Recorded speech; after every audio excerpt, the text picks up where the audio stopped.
Good evening to my viewers and subscribers. Thank you for joining me in another in the series of sketches of my life. Today I'll be speaking to you about C.C.C, the initials of a person who happened to be a part of my life years ago. Now, after this first incident, which I spoke to you about, that occurred on the Grand Market, the person from that vlog, he then invited me or ordered me that I would be going to Reggae Bash with him maybe a week later or so. I knew that I couldn't go, so stay away. So I came up with an excuse saying that I never had shoes nor clothes to wear. Sit down. Sit down. So he said that he would give me money to buy the clothes and the shoes to go to Reggae Bash with him.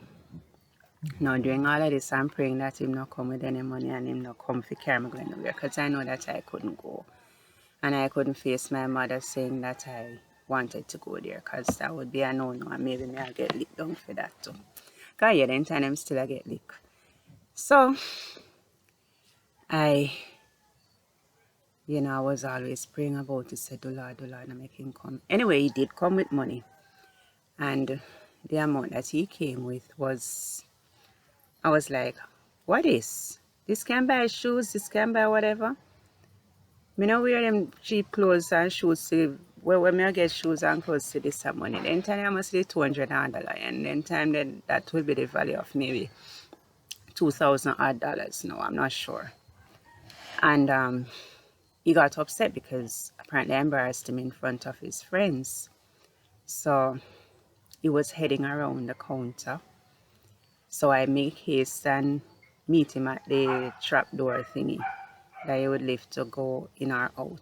Because me know my mother come out and see him coming around the counter or anything like that. Because knowing her temperament, it would be war. And I met him there. And he took out a ratchet knife and held it at my throat and said how much I disrespected him. And the only way me not cut him not cut me, is if me kiss him. That time then friends them I called him and I said, no do that, no do that, no do that, Jay. And because me know my mother couldn't see him and me no want any cut of the quickest kiss me ever again in my life. So I gave him a kiss and him go back on the counter and me kiss and go back on the counter. Time my heart a beat about 1,000 beats per minute. Anyway, he left and he said try when he come there. I remember one time a week Bash used to keep. Try make sure I'm ready. Now me get doing a piece of praying again and again and again and pray to God say he no come. And I must say that that was the last time I saw him. He's alive. I will not go into details as to what happened, but he never turned up and I've never seen him since. Now, after what took place with him and it was in the area and all of that, and everyone was looking at me a certain way and all of that, and I was now open to persons coming to pick on me. And I even remember when my neighbor across the road, he said I'm a bad man. I used to come across and one bad me up on something. And of course, verbally, I go get at him, and I went to cousins that I had and stuff and asked them to come deal with him case and time to leave me and all of that. So, nothing never came of that anyway. I see me even the other day, that person, and we call to each other and we speak amicably. About a few months later, I met this person named C.C.C. and stopped at my mom's bar, and he was a patron there. He would come there. Funny enough, it seemed like he was a friend too of that first person, because Apparently they all came from the same region, and he would come there and we conversated, and you know, like, he made me laugh a lot, and that was what, you know, attracted me to him. The stories that he would tell me about his grandfather and stuff that happened in the force when he was in it, because he was an ex-police by then. And he would just always have me in laughter, laugh, laugh, laugh, till it brought tears. Eventually, a relationship started between the two of us. And I used to sneak him in my mother's house. And, you know, relationship ensued. And I remember even I went with him to his parents' house, go visit, but never passed the veranda. So that should have been a red flag. Oh, no, listen, good, you know, you young people who are still young in all of this, never passed the veranda. The parents barely called to me. He told me he had two daughters. I saw the two little girls. They were there. And he disappeared for a while, and then he came back and I went home. The relationship ensued. But a little bit after, I found out that I was pregnant. And then upon my becoming pregnant and revealing it to him, that was it. Never saw him anymore until years later I actually saw him. Yeah, his friends would come by, so then I know what kind of business that he might do and all of that. I know him to do that and all of that and that and that. But he did the disappearing act when I became pregnant for him. Let me just speak about this pregnancy, since as we just reached after 6 minutes out. So I was now pregnant under my mother's roof, not working, running the shop and the bar like my own at that time, because by then I would have invested money in it also. It was called Suzette Cool Spot by then, and was there pregnant, started to become ill, very skinny them time there, but my tummy was not big. But when I went to my second or third gyno visit in Linstead, the doctor said to me if I'm sure I'm not carrying twins. I said, no, I don't think so. I don't know. So he said that he would schedule an ultrasound for me to do an ultrasound. Never got around to doing it.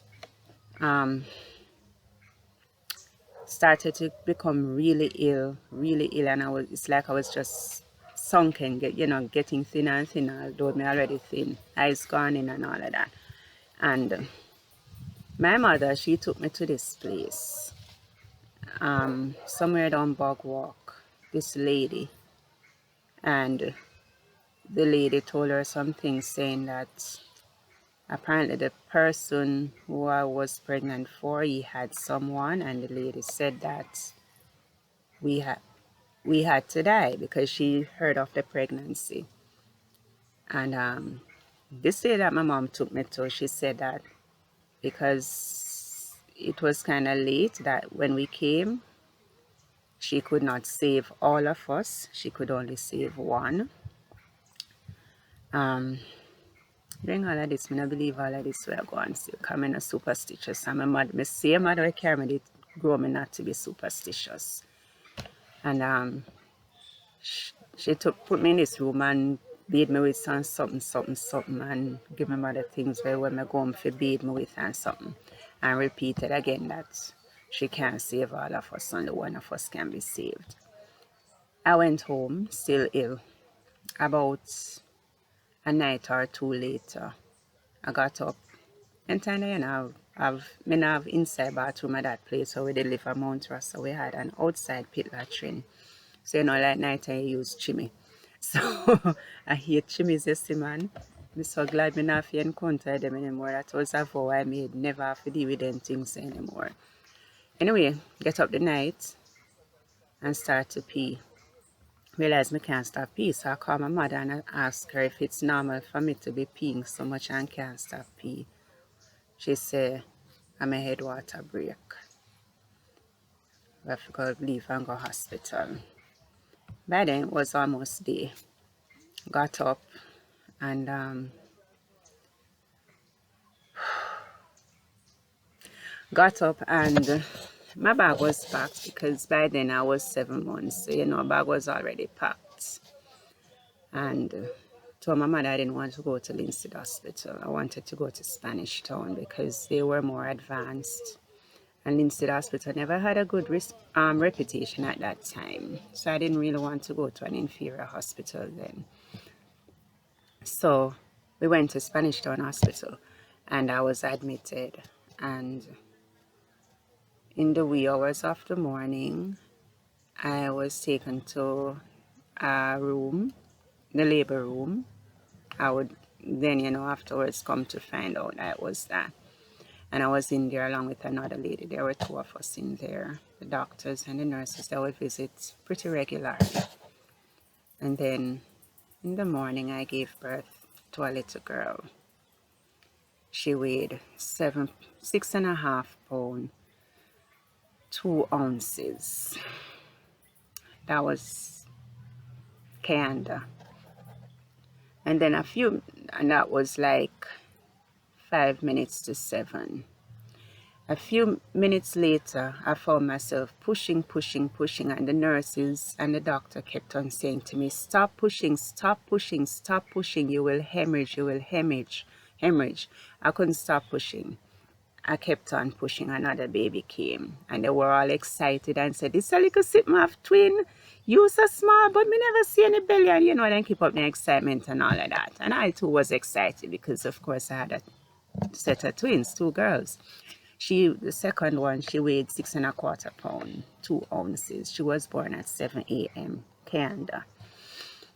Both of them were whisked off to incubators because their lungs were underdeveloped, even though they were 7 months old and they were of so much weight.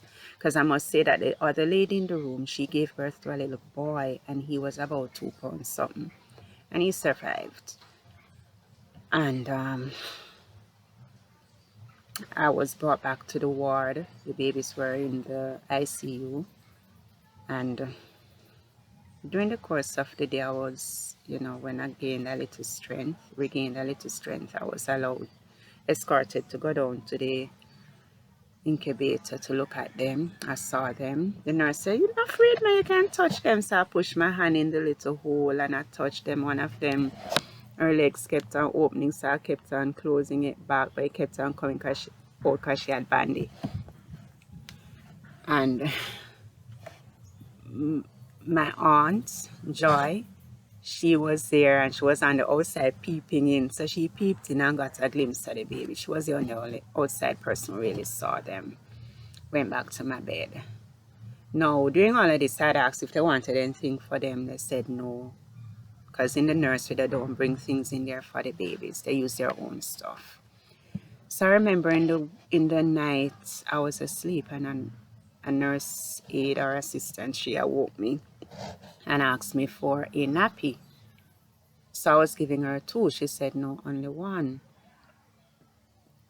Because the baby died. No, I was to come with her to the nursery with the nappy. So I went with her. When I went there, they explained to me that one of the babies died, which was the bigger of the 2. She went first.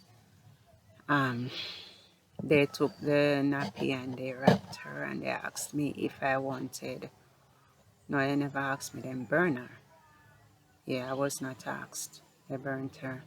Because I was told that, when I asked for her, I was told that she was put in the incinerator that they had there. I went back to the bed and I was there crying, bawling till I fell asleep. I was awoken in the wee hours of the morning, maybe after 2 to 3. Don't remember if it was the same nursing assistant asking for another nappy. So I said, the other baby died. And she said, yes. I never went to look, and to this day I don't have closure. I am of a doubt. I think my emotions were played on and that baby was taken. So I went with 2 babies in my tummy and I left empty-handed. the next morning, the morning, my mom came, and by then they prepared. They told me I could leave, and I was discharged. And we left and got a taxi, and we were heading back home. And like I mentioned in a previous vlog, of the one time I remember my mother hugging me and all of that. This was the time, and she hugged me, said she's sorry about what happened and she really loved me and all of that. And that's the only time I can really say that my mother really hugged me and told me those words. And I've always remembered that, and I wish that there were others. Since I'm an adult and I go down and look for her, I'll force an hug on her. A hug on her. She doesn't like to be hugged, but I do it sometimes. Went home, all the excitement, everybody waiting to see me come home with twins, because news had, spread that I had twin girls. And they saw me empty-handed and crying. Everybody, the whole village at Mount Russell, they were just sad. And went in, and it took me many years to get over the loss. I'm still not over it, but it took me many years to stop crying and to really feel that pain. Every year when it came to June 24, I would break down, and it's like I couldn't function and do anything and all of that. But after the birth of my daughter, it subsided, thanks be to God. I don't feel at a loss when that time of year comes around anymore. So on June 24, 1994, I gave birth at the age of 20 to two girls, Kayanda and Kadisha Clark. That was the surname.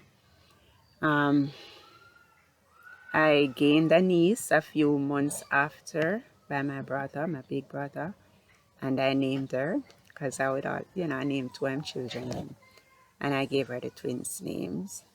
Her name is Kayanda Kadisha. KK. Yes. She became my special baby until I had my baby. And not to say my other niece and nephews are not special. So I'm not trying to jealous, so I don't watch this and think say KK extra special more than I know. It's just because of the name and the tie. Yeah, there's that bond within me to her because of that. So once again, thank you for watching my vlog, and please remember to share, like, subscribe, and leave a comment so that I can see what you think of my vlogs or any encouragements. And like I said, if you have any stories to share, you can share it with me. Thank you. See you next week. Bye.